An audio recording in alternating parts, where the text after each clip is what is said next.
Welcome back, Formula One fans. Today we're going to be doing a 2018 season retrospective. 2024 ain't shaping up to be very interesting. Might as well look back in history to when it was interesting.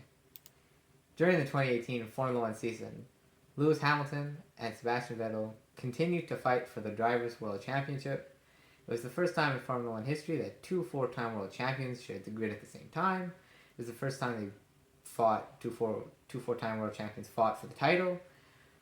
All in all, pretty good. Pretty good for the title fight was tight until Belgium. That's when Ferrari and Vettel really started to slip after that. Then the championship gap grew and grew and never looked back. But the biggest mistake Vettel made in that season wasn't after Belgium. It was before Belgium, in fact. It was Germany. Crashing out, home fans, you're leading the championship. You're leading the race. There's like 15 laps to go. Your championship rival is like 15 seconds behind you. Everything was going great. And then he messed up and it wasn't going great no more. And here we are. This was probably the start of the end for Vettel's mentality as a championship caliber driver. This is probably the start of the end for the guy. This didn't help that Charles Leclerc did pretty good this race. Ferrari, young rookie driver, he was doing better. That probably made it worse. That probably put even more pressure on him.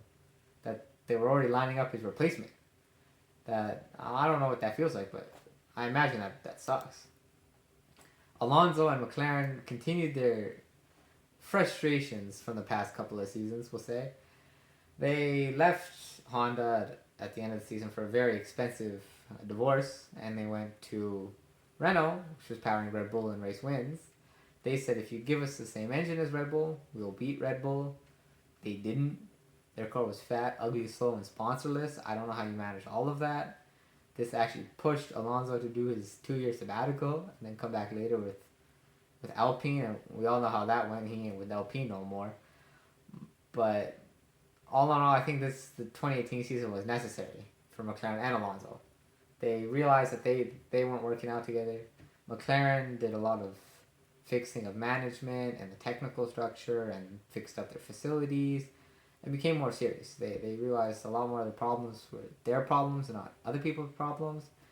So this was necessary. This had to happen. Like, it was an ugly car though.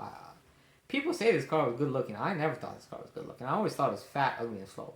I think the best looking McLaren since they dropped Vodafone was the 2019 McLaren. I think that was a good livery. I loved it.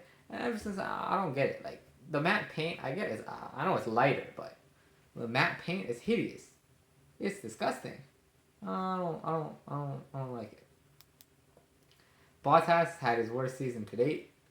It started out pretty good. He almost won China. He almost won Baku. That's 2 of the first 6 races he almost won. Towards the end, it didn't go his way. That probably put him in a bad spot mentally, and it just got worse and worse after that. He was told not to attack Hamilton in Germany, had to finish runner-up. Told to let Hamilton by in Russia despite being the better driver that weekend, had to give up the win there. Got him in a bad space. He bounced back in 2019, took his most wins in the season, but 2018, a winless season, 5th in the standings when your teammate quite comfortably won the title. Ain't good enough, quite frankly, and he bounced back to have probably one of his better seasons of his career, 2019. But this season was disappointing, and I think everyone involved can tell. Like, look how happy he is on the podium. He ain't very happy. That's Russia. That's when he was told to get out of the way. He ain't very happy. Honda, after leaving McLaren, went to Toro Rosso, the Red Bull family, and they impressed. They got a P4 in Bahrain.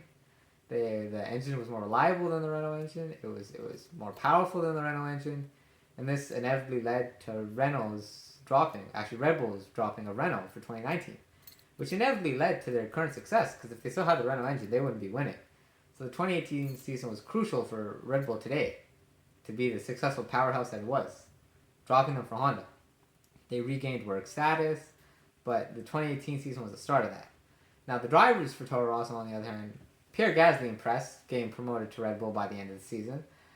Brendan Hartley didn't. He was fired. They hired the Russian guy, Daniel Kvyat, who they fired to hire him. But he's doing good in WEC now. He's back in WEC. He's back doing good. He's a good racing driver. He's not a good F1 driver. But better than me, but like, disappointed for him. Probably he's probably disappointed in himself too that he couldn't do better. He probably really wanted to go to F1, but it is what it is. You win some, you lose some. Daniel Ricciardo had frustrations with Red Bull. Despite winning 2 of the first 6 races, finally getting that Monaco Grand Prix win, and winning China, stealing it out from Bottas underneath him. Reliability issues kept coming up for him. Reliability issue after reliability issue. So in a shock decision, he left for Renault. His career has never been the same and will never be the same, and he regrets that decision as he's trying to get back to Red Bull to this very day. That threw Red Bull for a spin on drivers. Pierre Gasly was promoted, demoted. Alexander Albon was promoted, then fired. So now they have Perez, who they may or may not replace, but the second seat at Red Bull, he was the last driver there who was truly on it week in, week out. Perez has had bad weekends, you know. Yes, Perez was crucial in helping Verstappen win the title in 2021, but if I was Red Bull, I'd replace him by the end of the season. Come on, man. There's better drivers, please. Charles Leclerc impressed at Sauber. Alfa Romeo said he impressed. He got dished out a contract for Ferrari for the following season. He was at his dream team. He did what he promised his dad, who passed away a few years earlier. He didn't finish the Monaco Grand Prix, but, you know, he had a history of that at the time. But he's pretty good today, you know. He knows what he's doing. He's competent, to say the least. And this was the start of potentially a world champion's career. But he impressed. Sauber was okay. They finally dropped Marcus Ericsson, who went to IndyCar, and suddenly became good and won the Indianapolis 500.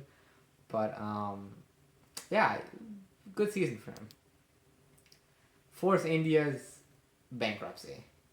They just before the Hungarian Grand Prix were brought into administration by the Court of London. And then Lance Stroll's dad, Lawrence Stroll, and a few investors bought it out. And the team that made its debut at the 2008 Australian Grand Prix ceased to exist by the 2019 Australian Grand Prix officially being rebranded to Racing Point. For the rest of the 2018 season, they ran Racing Point Force India. Now, a little thing about Force India. It was owned by a man named Vijay Mallya, and one of their sponsors was Sahara Force India. Sahara, their billionaire, that funded them, also an Indian billionaire, was brought in for chit fund, so basically a pyramid scheme. And he was brought down and arrested and charged. Vijay Mallya was also arrested and charged for white collar crimes in India. So I find it quite fascinating that 2 people, both, you know, funding a race team, were both committing white collar crimes in India, and both got caught. I find that quite strange. They got caught for different things, but I find that weird. Now we have to talk about what's that? Disappointing season for some, good season for others, record-breaking for others. Lewis Hamilton had a record-breaking season. At the time, most points scored in a single season. He scored 11 wins for his second season in his career, the other one being, at the time, 2014, but he's since scored 11 race wins in 2019 as well. He won a five-time world champion, you know, continued his streak of success, being top of the sport. Disappointing for some. Brendan Hartley was disappointing. Marcus Ericsson, it was disappointing. Daniel Ricciardo was disappointing. After the first 6 races, people probably thought he was a title contender. This season, you know, disappointing for Alonso and McLaren. Disappointing for Renault. But every season's disappointing for Renault. I don't know why they're so bad still. French really can't do anything right. But all in all, it was a good season. I enjoyed it. It had plenty of drama on and off the track. That's one thing. Perez and Ocon had more incidents where they crashed into each other this season. A lot more incidents. It was weird. It was weird. But all in all, good season. Kind of wish Formula 1 could go back to something like this, but don't think that's going to happen for a long time. Catch y'all in the next one.